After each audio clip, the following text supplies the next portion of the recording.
ഒരു പ്രത്യേക സാഹചര്യത്തിൽ ഒരു ദിവസം നേരത്തെ എണീക്കേണ്ടി വന്നു. എന്റെ വീടിന്റെ ബാക്ക് സൈഡിൽ ഇത്രയും മനോഹരമായ ഒരു വ്യൂ ഉണ്ടെന്ന് എനിക്കറിയില്ലായിരുന്നു. പിന്നെ പോണ വഴിക്ക് ഇങ്ങനെ ഒരു വ്യൂ കൂടി കിട്ടി. പക്ഷെ അതല്ല ഇവന്റെ ഡ്രൈവിംഗ് സ്കില്ലിന് മുന്നിൽ ഒന്നും അല്ലാതായി പോയി. വണ്ടി ഇങ്ങനെ അവിടെ കൊണ്ടിടണമെങ്കിൽ അവന്റെ സ്കില്ല് അപാരം തന്നെ. തിരിച്ച് വീട്ടിലെത്തിയപ്പോഴാണ് ഈ അപൂർവ കാഴ്ച ഞാൻ കണ്ടത്. ചോറ് കൊടുക്കുന്നത് ഇവനാണെങ്കിലും കഴിക്കുന്നത് മൊത്തം ഇവനാ. പിന്നത്തെ നമ്മുടെ മെയിൻ പരിപാടിയാണ് ജിമ്മിൽ പോവാ, വർക്കൗട്ട് ചെയ്യുക. ആരുമില്ലാത്ത ജിം കണ്ടപ്പോ എന്റെ മനസ്സിൽ ലഡ്ഡു പൊട്ടി. പക്ഷെ അവിടെ 2 ലഡുക്കൾ ഇരുന്ന് നല്ല പോലെ വർക്കൗട്ട് ചെയ്യുന്നുണ്ട്. എംടി ആയിട്ടുള്ള ജിമ്മ് എല്ലാവരും ഒരു ഡ്രീമാണ്. ഇന്നാണെങ്കിൽ എനിക്ക് ലെഗ് ഡേ ആണ്. ഞാൻ നേരെ ലിഫ്റ്റ് ചെയ്യാൻ പോയി. ഇത് കഴിഞ്ഞ് ഞാൻ അഴിഞ്ഞ് വീടെത്തണമെന്ന് ആലോചിക്കുമ്പോൾ മാത്രം ചെറിയൊരു വിഷമമുണ്ട്. ഇതും പറഞ്ഞ് ലെഗ് ഡേ സ്കിപ്പ് ചെയ്യണ കുറെ ആൾക്കാരുണ്ട്. അവരോട് എനിക്കൊന്നും പറയാനില്ല. ഇത് കഴിഞ്ഞപ്പോഴാണ് നമ്മുടെ വണ്ടിക്ക് ചെറിയൊരു സൈഡ് പുള്ളിങ് ഉണ്ടായി. അപ്പൊ നമ്മുടെ പ്രോ റൈഡർ MJ നമ്മുടെ വണ്ടി ഓടിച്ചിട്ട് എന്താന്ന് പറയാന്ന് പറഞ്ഞു. ബെയറിംഗിന്റെ എന്തോ ഒരു സീനുണ്ട്. ബെയറിംഗിന്റെ ടയറിന്റെ അറിയില്ല. ടയർ പുതിയതാ.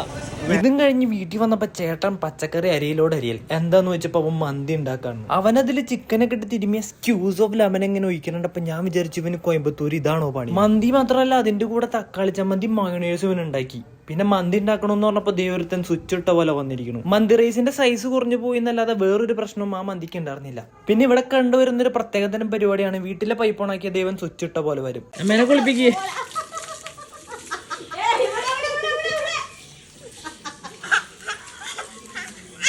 ഞാൻ വാട്ടർ ടാങ്കിൽ കൊണ്ടുപോയിടൂ. എന്റെ മെത്തോള്ള കൊടുക്ക് ചോദിക്കണ്.